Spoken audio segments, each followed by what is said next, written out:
Koeman Farms is a third generation farm. My grandpa started it back in 1950. I farm with my dad. We farm about 2,800 acres of corn and soybeans. We really enjoy growing food, feeding people. It's also a really good, I think, place and spot to raise my family. I have 5 daughters, so I think a great way to raise a family. I have one of my daughters that certainly has interest in the farm and will hopefully carry the farm forward beyond me. This was farmland when we bought it back in 1950 already.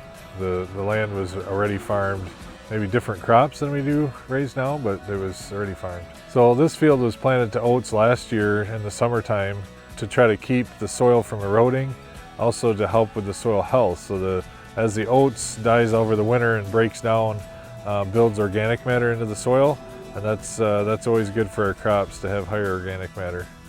Soybeans are a great rotational crop to go along with corn, put some nitrogen back in the soil for our corn crop for the next year, and obviously just diseases and all the different things. It allows us to use things like non-GMO corn because we don't have to worry about some of the bugs and pests and diseases that would come with continuous corn. We can grow non-GMO corn because of our corn-soybean rotation. This is Sunrise Farms, and Sunrise Farms is located in southeastern Michigan in a county called Lenawee County.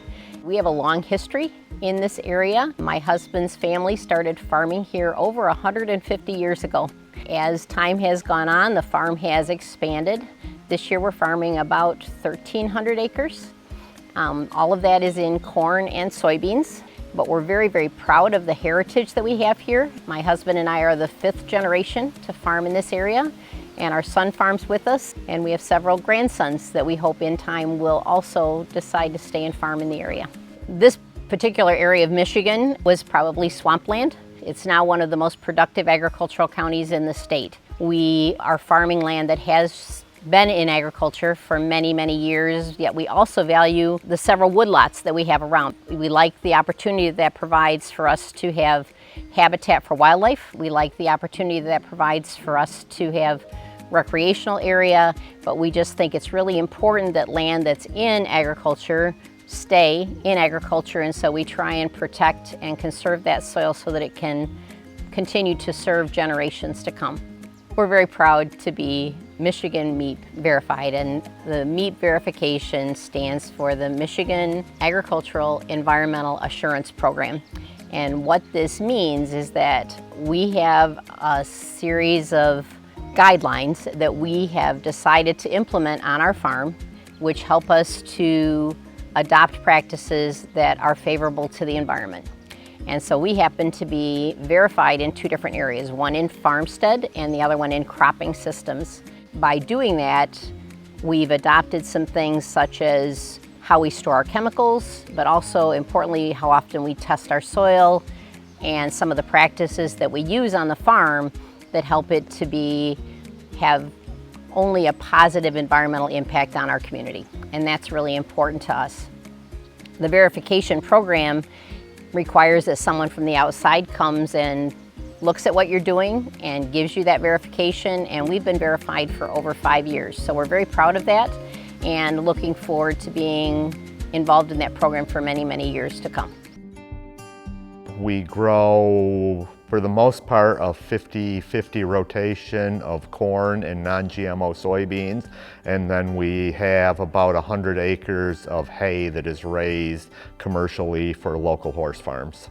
Our non-GMO soybeans are marketed through Citizens Elevator in Charlotte. All of our beans that go to Citizens are food grade beans, so they're used for tofu, natto, sprouting beans, that sort of thing. Back in 1901, it would have been my great-grandfather, Harold, immigrated to this area from England and started the farm, and then my grandfather, Carson, was actually born on the farm. My father was actually born on the farm, and so I am the 4th generation, and my son, Nick, and daughter Emily are actually 5th generation of our family on the home farm. This area right here, our home farm and the surrounding land that we farm, all of it has been farmland for multiple generations, whether it's our farm or farmland we're renting from others. We started integrating precision agriculture into our operation back in 1996. We started with a yield monitor in the combine, was the first precision ag product, I guess, that we used. To today, we are on a program where we grid soil test based on yield zones. So we take soil samples, use that information that we gather in the soil samples, so the higher yielding areas get more seed and fertilizer, and the lower yielding areas, we take some seed and fertilizer away from that and dedicate it to the higher yielding areas. Now, instead of farming by the acre, we are farming by the foot, or almost by the seed, literally. So we employ variable rate seeding, where on the higher producing areas we put more seed, and on the lower producing areas we take some seed away. And on those lower producing areas, we actually see that our yields will go up by decreasing the population because there's less competition among plants. I would say that precision ag has greatly enhanced our ability to manage nutrients, with the ability to see where our nutrient levels are every other year. We are able to just maintain an optimal level without over-fertilizing anything, which is better for the environment and better for the bottom line.